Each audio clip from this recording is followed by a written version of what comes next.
I typically post a photo on social media 1 or 2 times a week, but I would like to try to do a little bit more. How can I use Snapchat or stories on Facebook or Instagram to get more interactions? We kind of touched on this a little bit ago, probably 2 episodes ago, about just different services, but I'll let you kick it off.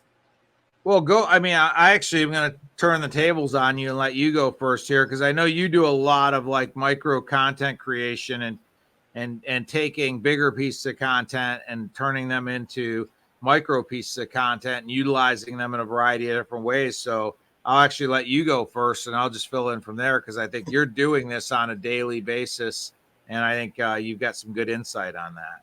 No, for sure. I think, like we had mentioned before, understanding who you're marketing to is key. So if you are a tint shop, it's one of those things, maybe for short content or short-lived content, kind of you behind the scenes kind of things, I think would be really cool, where somebody's, whether you're torching the tint or kind of doing some paint protection. I think if you have somebody else in the shop, or grab a stand and kind of set it up, do a time lapse, it's going to be quick. And just, it's one of these things where you're kind of going around and working it, versus like a promotional post, which is something that would be maybe a little more evergreen. If it's something that you have obviously the price changes, it's going to be different. But if you have certain things that you're doing consistently, and you can show those in a different post, whereas if you get a cool car that comes in, take a video of it, or at least for me personally, I will sometimes do, like I said, time lapse of me working on something, or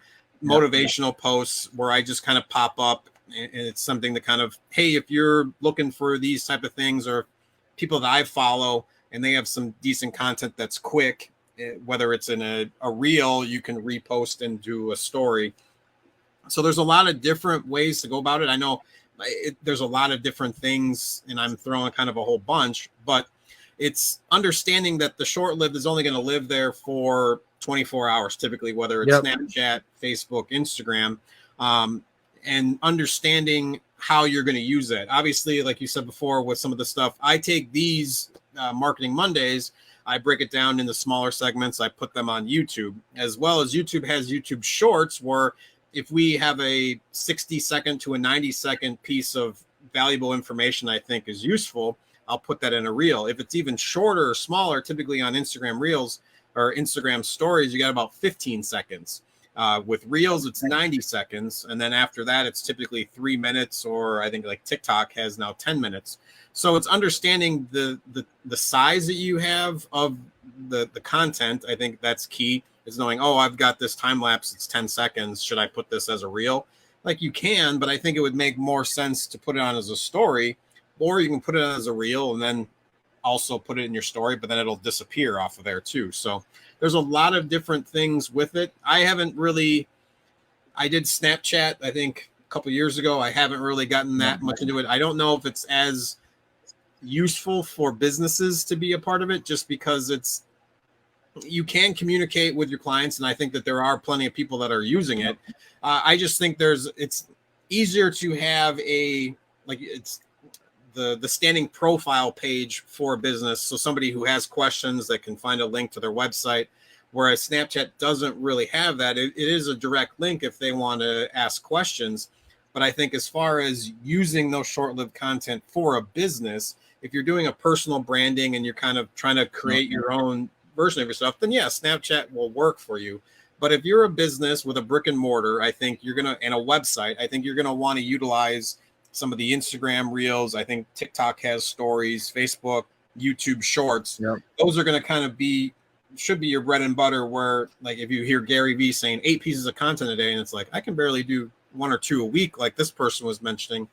If you can do maybe 1 every other day on the story, and then kind of see how comfortable you get, and then go from there. Because it's like we said last week, it's the more comfortable you get on camera, the more comfortable you get, like, using your camera and getting out there and filming whatever it might be that works for you. If you have a sudden, like, I think it looks cool when I'm putting on the window film, so I'm just going to have somebody come in and video me. And I know there's plenty of people out there that have videographers. I mean, even showing for stories, like even showing the cars that you have coming in on a given day, or the houses that you're working on, or the commercial things.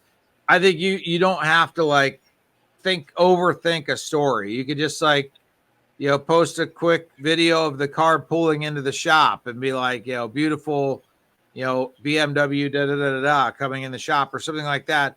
I think that stories allows you to not overthink it. You could just sort of document your day. Yeah, I think exactly. that's the way I like to look at kind of documenting your day versus when you do a post, it's more like, okay, I have an objective I'm trying to reach with this post or a message I'm trying to get across. A story can just be kind of like documenting the day in and day out of what you're doing. No, and that's again, not overthinking it, just putting it out there. perfectly said. I think I was overthinking the response because there's so much that kind of goes with it, whether I'm doing personal stuff or business stuff. So yes, documenting a post is in essence is almost like a mini commercial for your business. That might be way too high end for some people to think like, oh, that I don't want to have to go through all the different stuff for that. But there are different apps out there that can kind of create a bunch of stuff for you for that. But like you said, a story should be very simple, and it's only going to be a few seconds, 10 to 15 seconds, as far as, like you said, documenting your day, like a cool car, cool place, cool house, whatever it might be that kind of attract attention, or just maybe some sort of a story or something that you see something happening, and that's, hey, I'm going to take a quick video of this. Whether you're at waiting in line at the Starbucks and being like, man, this line's killing me. I'm just trying to refuel for the next job. Like anything.